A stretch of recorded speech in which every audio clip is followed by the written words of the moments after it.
38장 유다와 타마르. 그때 유다는 형제들과 떨어져 내려와 하라라는 이름을 지닌 아둘렘 사람에게 붙어 살았다. 유다는 그곳에서 수아라는 이름을 지닌 가나안 사람의 딸을 만나 아내로 삼고 그와 한자리에 들었다. 그 여자가 임신하여 아들을 낳자 유다는 그 이름을 에스라 하였다. 그 여자는 또 임신하여 아들을 낳고 그 이름을 오난이라 하였다. 그 여자는 다시 아들을 낳고 그 이름을 셀라라 하였다. 그가 셀라를 낳을 때 유다는 그 집에 있었다. 유다는 맏아들 에르에게 아내를 얻어 주었는데 그 이름은 타마르였다. 그런데 유다의 맏아들 에르는 주님께서 보내시기에 악하였으므로 주님께서 그를 죽게 하셨다. 그래서 유다가 오난에게 말하였다. 내 형수와 한자리에 들어라. 시동생이 책임을 다하여 내 형에게 자손을 일으켜 주어라. 그러나 오난은 그 자손이 자기 자손이 되지 않을 것을 알고 있었기 때문에 형수와 한자리에 들 때마다 형에게 자손을 만들어주지 않으려고 그것을 바닥에 쏟아버리곤 하였다. 그가 이렇게 한 것이 주님께서 보시기에 약하였으므로 그도 죽게 하셨다. 그러자 유다는 자기 며느리 타마르에게 말하였다. 내 아들 셀라가 클 때까지 너는 친정에 돌아가 과부로 살고 있어라. 그는 이 아이도 제 형들처럼 죽어서는 안 되지 하고 생각하였던 것이다. 그리하여 타마르는 친정으로 돌아가 살게 되었다. 오랜 세월이 흐른 뒤 수아의 딸 유다의 아내가 죽었다. 애도 기간이 지나자 유다는 아둘람 사람인 친구 하라와 함께 탐나로 자기 양들의 털을 깎는 이들에게 올라갔다. 타마르는 너의 시아버지가 자기 양들의 털을 깎으러 팀나로 올라간다는 말을 듣고는 입고 있던 과울 옷을 벗고 너울을 써서 몸을 가리고 팀나로 가는 길에 귓가에 있는 에나임 어귀에 앉아 있었다. 셀라가 이미 다 컸는데도 자기를 그의 아내로 데려가 주지 않는다는 사실을 알았기 때문이다. 유다가 그를 보았을 때 얼굴을 가리고 있었으므로 창렬하니 생각하였다. 그래서 그는 길을 벗어나 그 여자에게 가서 말하였다. 이리 오너라. 내가 너와 한자리에 들어야겠다. 유다는 그가 자기 며느리인 줄 몰랐던 것이다. 그러자 그 여자가 물었다. 저와 한자리에 드는 값으로 제게 무엇을 주시겠습니까? 내 가축대에서 새끼 염소 한 마리를 보내마 하고 그가 대답하자 여자는 그것을 보내실 때까지 담보물을 주시면 좋겠습니다 하고 말하였다. 그래서 유다가 너에게 무슨 담보물을 주랴 하고 묻자 그 여자가 어르신네 인장과 줄 그리고 손에 잡고 계신 지팡이면 됩니다 하고 대답하였다. 그래서 유다는 그것들을 주고 그와 한자리에 들었다. 그는 유다의 아이를 가지게 되었다. 그는 일어나 돌아가서 쓰고 있던 너울을 벗고 다시 과부옷을 입었다. 유다는 자기 친구 아둘람 사람 편에 새끼 염소 한 마리를 보내면서 그 여자에게서 담보물을 찾아오게 하였으나 그는 그 여자를 찾지 못하였다. 그가 그곳 사람들에게 에나임 길가에 있던 신전창녀가 어디 있습니까? 하고 묻자 여기에는 신전창녀가 없습니다 하고 대답하였다. 그는 유다에게 돌아가 말하였다. 그 여자를 찾지 못했네. 그리고 그곳 사람들이 여기에는 신전창녀가 없습니다 하더군. 유다가 말하였다. 가질 테면 가지라지. 우리야 창피만 당하지 않으면 되니까. 보다시피 내가 이 새끼 염소 한 마리를 보냈는데 자네가 그 여자를 찾지 못하는 게 아닌가? 석 달쯤 지난 뒤 유다는 그대의 며느리 타마르가 창녀 노릇을 했다네. 더군다나 창녀질을 하다 임신까지 했다네. 하는 말을 전해 들었다. 유다가 명령하였다. 그를 끌어내어 화형에 처하여라. 밖으로 끌려 나오게 된 타마르는 자기의 시아버지에게 전가를 보냈다. 저는 이 물건 임자의 아이를 배웠습니다. 그는 또 말하였다. 이 인장과 줄과 지팡이가 누구 것인지 살펴보십시오. 유다가 그것들을 살펴보다 말하였다. 그 애가 나보다 더 옳다. 내가 그 애를 내 아들 셀라에게 아내로 주지 않았기 때문이다. 유다는 그 뒤 다시는 그를 가까이 하지 않았다. 타마르가 해산할 때가 되었는데 그 태 안에는 쌍둥이가 들어있었다. 그가 해산할 때 한 아기가 손을 내밀었다. 산파가 붉은 실을 가져다가 그 손을 메고서 얘가 먼저 나온 녀석이다 하고 말하였다. 그러나 그 아기가 손을 도로 집어넣고 그의 동기가 나오니 산파는 아니 내가 틈을 비집고 나오다니 하고 말하였다. 그래서 그 이름을 페레츠라 하였다. 그 다음 그의 동기 곧 손에 붉은 실을 매단 아기가 나오자 그 이름을 제라라 하였다. 39장 푸티파르의 종이 된 요셉. 요셉은 이집트로 끌려 내려갔다. 파라오의 내신으로 경호대장인 이집트 사람인 포티파르가 요셉을 그곳으로 끌고 내려온 이스마엘인들에게서 그를 샀다. 주님께서 요셉과 함께 계셨으므로 그는 모든 일을 잘 이루는 사람이 되었다. 그는 자기 주인 이집트 사람의 집에서 살았다.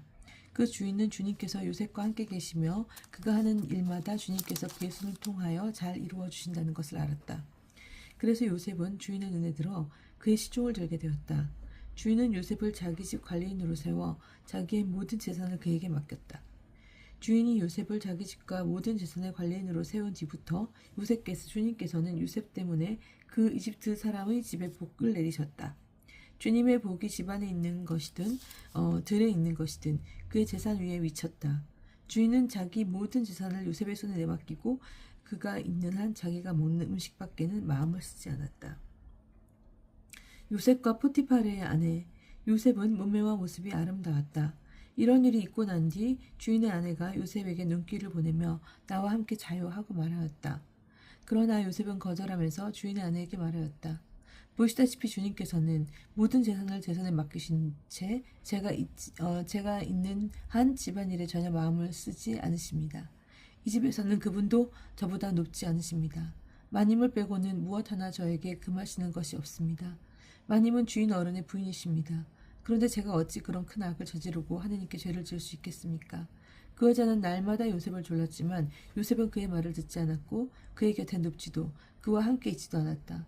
하루는 그가 일을 보러 집안에 들어가는데 마침 하인들이 집안에 아무도 없었다.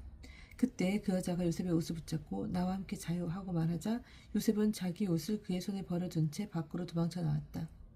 그 여자는 요셉이 옷을 자기 손에 벌어준 채 밖으로 도망치는 것을 보고 하인들을 불러 그들에게 말하였다. 이것 좀 보아라. 우리를 희롱하라고 주인께서 저 히브리 녀석을 데려다 놓으셨구나. 저자가 나와 함께 자려고 나에게 다가오기에 내가 고함을 질렀지. 저자는 내가 목청을 높여 소리 지르는 것을 듣고 자기 옷을 내 곁에 버려두고 밖으로 도망쳐 나갔다. 그러고는 자기 주인이 집에 들어올 때까지 그 옷을 제 곁에 놓아두었다가 그에게 같은 말로 이르는 것이었다. 당신이 데려다 놓으신 저 히브리 종이 나를 희롱하려고 나에게 다가오지 않겠어요? 그래서 내가 목청 높여 소리 질렀더니 자기 옷을 내 곁에 버려두고 밖으로 도망쳤답니다. 주인님, 당신 종이 나에게 이렇게 했어요 하는 아내의 말을 듣고 주인은 당신 종이 나에게 이렇게 했어요 하는 아내의 말을 듣고 화가 치밀어 올랐다. 그래서 요셉의 주인은 그를 잡아 감옥에 쳐넣었다. 그곳은 임금의 죄수들이 갇혀 있는 곳이었다. 감옥에 갇힌 요셉. 이렇게 해서 요셉은 그곳 감옥에서 살게 되었다. 그러나 주님께서는 요셉과 함께 계시면서 그에게 자애를 베푸시어 전옥의 눈에 들게 해주셨다. 전옥은 감옥에 있는 모든 죄수를 요셉의 손에 맡기고 그곳에서 하는 모든 일을 요셉이 처리하게 하였다. 전옥은 요셉의 손에 맡긴 것에 대해서 아무런 간섭도 하지 않았다. 주님께서 요셉과 함께 계셨으므로 그가 하는 일마다 주님께서 잘 이루어 주셨기 때문이다. 40장. 요셉이 감옥에서 꿈을 풀이하다. 이런 일이 있은 지 얼마 뒤 이집트 임금의 헌작시종과 제빵시종이 그들의 주군인 이집트 임금에게 잘못을 저지른 일이 일어났다. 파라오는 자기의 이 두 대신 곧 헌작시종장과 제빵시종장에게 진노하여 그들을 경호대장 집에 있는 감옥에 가두었는데 그곳은 요셉이 갇혀 있는 곳이었다. 경호대장은 요셉을 시켜 그들을 시중들게 하였다. 이렇게 그들은 얼마 동안 갇혀 있었다. 그러던 어느 날 이 두 사람 곧 감옥에 갇힌 이집트 임금의 헌작시종과 제빵시종이 저마다 뜻이 다른 꿈을 꾸었다. 아침에 요셉이 그들에게 가보니 그들은 근심하고 있었다. 요셉은 자기 주인의 집에 함께 갇혀있는 파라오의 이 두 대신에게 물었다. 오늘은 어째서 언짢은 얼굴을 하고 계십니까? 그들이 우리가 꿈을 꾸었는데 풀이해줄 사람이 없다네 하고 대답하자 요셉이 그들에게 말하였다. 꿈풀이는 하느님만이 하실 수 있는 일이 아닙니까? 저에게 말씀해 보십시오. 헌작시종장이 요셉에게 자기의 꿈을 들려주었다. 내가 꿈을 꾸니 내 앞에 포도나무 한 그루가 있었네. 그 포도나무에는 가지가 셋 있었는데 싹이 돋자마자 꽃이 피어오르고 포도송이들이 있더군. 그런데 내 손에는 파라오의 술잔이 들려 있었다네. 그래서 내가 그 포도송이들을 따서 파라오의 술잔에 짜 넣고는 그 술잔을 파라오의 손에 올려드렸네. 그러자 요셉이 그에게 말하였다. 꿈풀이는 이렇습니다. 가지 셋은 사흘을 뜻합니다. 이제 사흘이 지나면 파라오께서는 나리를 불러올려 복지시켜 주실 것입니다. 그러면 나리께서는 전에 헌작시종으로 하시던 법대로 파라오의 손에 술잔을 올리게 될 것입니다. 그러니 나리께서 잘 되시면 저를 기억해 주시기 바랍니다. 저에게 은혜를 베푸시어 파라오께 저의 사정을 아뢰시어 저를 이 집에서 풀려나게 해주시기를 바랍니다. 사실 저는 히브리인들의 땅에서 붙들려 왔습니다. 그리고 여기에도 저는 이런 구덩이에 들어올 일은 아무것도 한 적이 없습니다. 요셉이 좋게 풀이하는 것을 보고 제빵시종장이 그에게 말하였다. 나도 꿈에 보니 내 머리 위에 과자 바구니가 3개 있었네. 제일 윗바구니에는 파라오께 드릴 온갖 구운 빵이 들어있었는데 새들이 내 머리 위에 있는 그 바구니에서 그것들을 쪼아 먹고 있었네. 그러자 요셉이 대답하였다. 그 꿈풀이는 이렇습니다. 바구니 셋은 사흘을 뜻합니다. 이제 사흘이 지나면 파라오께서 나리를 불러올려 마루에 매달 것입니다. 그러면 새들이 나리의 살을 쪼아 먹을 것입니다. 이렇게 사흘째 되는 날, 그날은 파라오의 생일이어서 그는 모든 신하들에게 잔치를 베풀었다.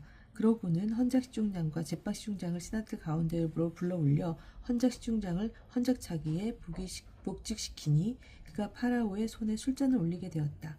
그러나 제빵시중장은 나무에 매달게 하였다. 요셉이 그들에게 풀이해준 그대로였다. 하지만 헌작시중장은 요셉을 기억하지 않았다. 그를 잊어버린 것이다. 41장 파라오의 꿈. 그로부터 2년이 지난 뒤 파라오가 꿈을 꾸었다. 그가 나일강가에 서 있었는데 잘생기고 살찐 암소 7마리가 나일강에서 올라와 갈대밭에서 풀을 뜯었다. 그런데 그 뒤를 이어 또 다른 못생기고 야윈 암소 7마리가 나일강에서 올라와 강가에 있는 그 암소들 곁으로 다가갔었다. 그러고는 이 못생기고 야윈 암소들이 잘생기고 살찐 그 7암소를 잡아먹는 것이었다. 파라오는 잠에서 깨어났다. 그는 다시 잠이 들어 두 번째 꿈을 꾸었다. 밀대 하나에서 살찌고 좋은 이삭 7이 올라왔다. 그 뒤를 이어 야위고 새바람에 바짝 마른 이삭 7이 솟아났는데 이 야윈 이삭들이 살찌고 여문 그 7이삭을 삼켜버리는 것이었다.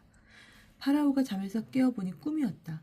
아침이 되자 그는 마음이 불안하여 사람을 보내 이집트의 모든 요술사와 모든 현인들을 불러들였다.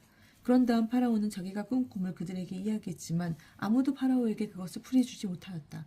그때 헌작시종장이 파라오에게 아뢰었다. 오늘에야 제 잘못이 생각납니다. 파라오께서는 당신의 종들에게 진노하시어 저와 제빵시종장을 경호대장 집에 가두신 적이 있습니다. 저와 그는 같은 날 밤에 꿈을 꾸었는데 저마다 다른 뜻을 지닌 꿈이었습니다. 그때 거기에는 경호지장의 종인 젊은 히브리인이 저희와 함께 있었습니다. 저희가 그에게 말하자 그는 저희 꿈을 풀이하였습니다.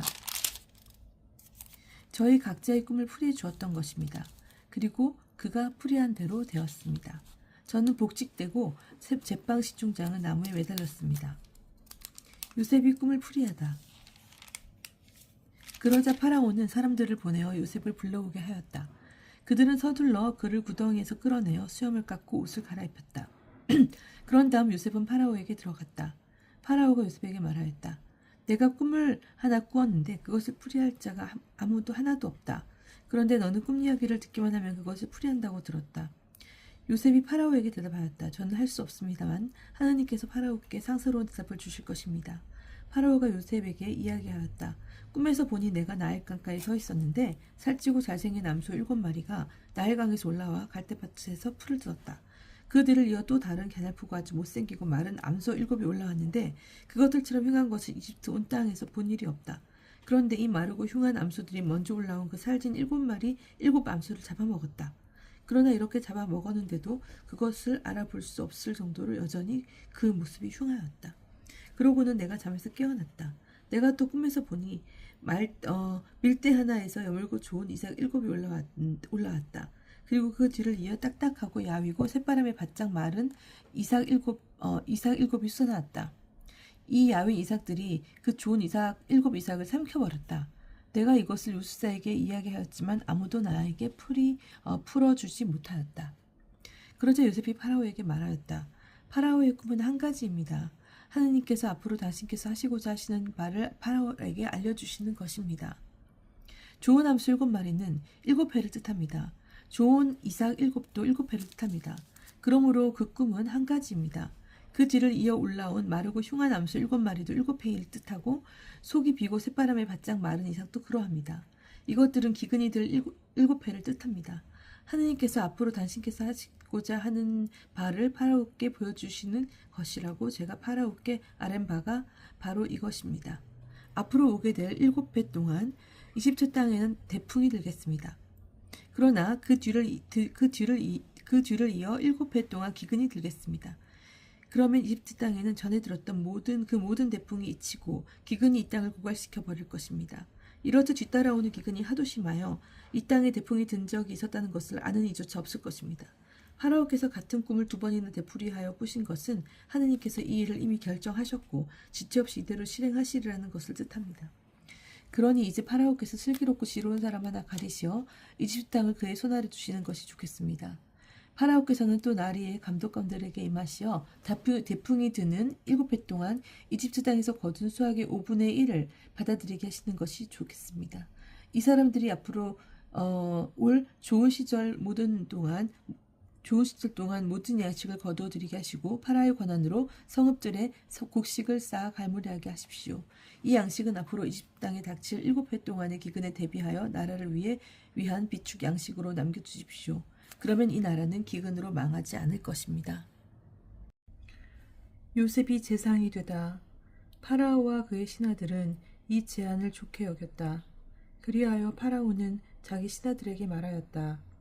이 사람처럼 하느님의 영을 지닌 사람을 우리가 또 찾을 수 있겠소?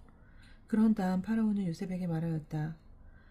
하느님께서 그대에게 이 모든 것을 알려주셨으니 그대처럼 슬기롭고 지혜로운 사람이 또 있을 수 없소. 내 집을 그대 손 아래 두겠소. 내 모든 백성은 그대 명령을 따를 것이오.